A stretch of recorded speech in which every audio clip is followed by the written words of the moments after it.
भारत ने एक बेहद शक्तिशाली लेजर हथियार का सफल परीक्षण किया है। अधिकारियों का कहना है कि यह हथियार छोटी मिसाइलों, हेलीकॉप्टरों और ड्रोन्स को मार गिराने में सक्षम है। डिफेंस रिसर्च डेवलपमेंट ऑर्गेनाइजेशन यानी डीआरडीओ ने कहा है कि रविवार को आंध्र प्रदेश के कुर्नूल में इसका परीक्षण किया गया। इस परीक्षण में ट्रक पर लगे 30 किलोवाट के लेजर बीम से 3.5 किलोमीटर की ऊंचाई पर उड़ रहे एक फिक्स्ड विंग ड्रोन को मार गिराया गया। डीआरडीओ ने इस हथियार को MK2 नाम दिया है। डीआरडीओ ने इस परीक्षण का एक वीडियो भी जारी किया है। इसमें ड्रोन को उड़ान भरते, लेजर हथियार को निशाना बनाते और उसके बाद ड्रोन को जमीन पर गिरते हुए दिखाया गया है। आइए जानते हैं कि लेजर गाइडेड एनर्जी हथियार क्या है। लेजर गाइडेड एनर्जी हथियार में लेजर से निकलने वाली किरणों की ताकत को एक बिंदु पर केंद्रित कर दिया जाता है। इससे वह अपने लक्ष्य को जलाकर कुछ ही पलों में राख कर देता है। लेजर हथियारों का इस्तेमाल उड़ान भर रहे हेलीकॉप्टर, स्वार्म ड्रोन्स और रडार को नष्ट करने के लिए किया जाता है। इसे गाड़ियों, समुद्री जहाजों और लड़ाकू विमानों में भी लगाया जा सकता है। इसे चलाने के लिए एडवांस टेक्नोलॉजी की जरूरत होती है। ये कई परीक्षणों के बाद मिलती है। लेजर हथियारों को भविष्य का हथियार कहा जा रहा है। डीआरडीओ इस सफल परीक्षण के बाद अब अगले चरण पर काम करने की योजना बना रहा है। अधिकारियों का कहना है कि इस परीक्षण के बाद भारत, चीन, अमेरिका और रूस जैसे देशों की कतार में खड़ा हो गया है, जिनके पास आधुनिकतम लेजर हथियार हैं।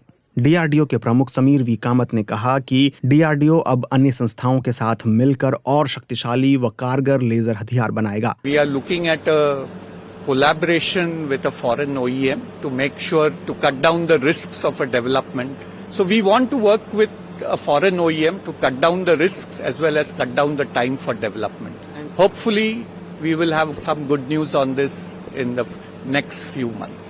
ऐसा माना जा रहा है कि इस्तेमाल में आसानी और सस्ता होने की वजह से डायरेक्टेड एनर्जी वेपन सिस्टम धीरे धीरे पुराने हथियारों और मिसाइल डिफेंस सिस्टम की जगह ले लेगा। विशेषज्ञों के मुताबिक भारत को इस स्तर तक पहुंचने के लिए अभी सालों के परीक्षण और शोध की जरूरत होगी। रक्षा विश्लेषक और सामरिक मामलों के विशेषज्ञ प्रवीण साहनी कहते हैं कि डीआरडीओ ने सफल परीक्षण की केवल घोषणा की है। ये प्रक्रिया पूरी हुई है या नहीं, फिलहाल स्वतंत्र रूप से इसकी कोई पुष्टि नहीं हुई है।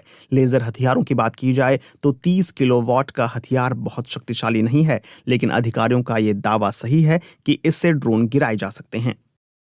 किन देशों के पास है लेजर हथियार? दुनिया में कुछ ही ऐसे देश हैं जो ये दावा करते हैं कि उनके पास लेजर हथियार हैं, लेकिन कहा जाता है कि अमेरिका, रूस, चीन, ब्रिटेन, दक्षिण कोरिया, जापान और इसराइल के पास ये हथियार हैं। अमेरिकी प्रशासन ने एंटी मिसाइल लेजर हथियार के अलावा नौसेना और वायुसेना के लिए भी लेजर हथियार बनाने की बात कही है। चीन के बारे में कहा जाता है कि वह एंटी एयरक्राफ्ट लेजर हथियार के साथ साथ लेजर राइफलें भी बना चुका है। कई साल पहले रूस के राष्ट्रपति व्लादिमीर पुतिन ने दावा किया था कि रूस ने ऐसा हथियार बना लिया है जो लेजर की मदद से उपग्रह को भी नष्ट कर सकता है। इस्राएली सेना ने इस साल आयरन बीम लेजर सिस्टम की पहली खेप का ऑर्डर दिया था। ये हथियार 2025 के आखिर तक सैनिकों को उपलब्ध कराए जाने की उम्मीद है। ये एंटी एयरक्राफ्ट सिस्टम कई किलोमीटर की दूरी से छोटे लक्ष्यों को निशाना बनाने की क्षमता रखता है। दक्षिण कोरिया और जापान भी परमाणु मिसाइल और एंटी ड्रोन लेजर सिस्टम बना चुके हैं। ब्रिटेन को उम्मीद है कि वह अपने ड्रैगन फायर लेजर सिस्टम को 2027 से पहले सेना की सेवा में शामिल कर लेगा। ड्रैगन फायर लेजर 55 किलोवाट का लेजर बीम सिस्टम है जो 37 अलग अलग चैनलों से केंद्रित होता है। ये हथियार लगभग 1 किलोमीटर की दूरी पर मौजूद धातु के लक्ष्य को जलाने की क्षमता रखता है।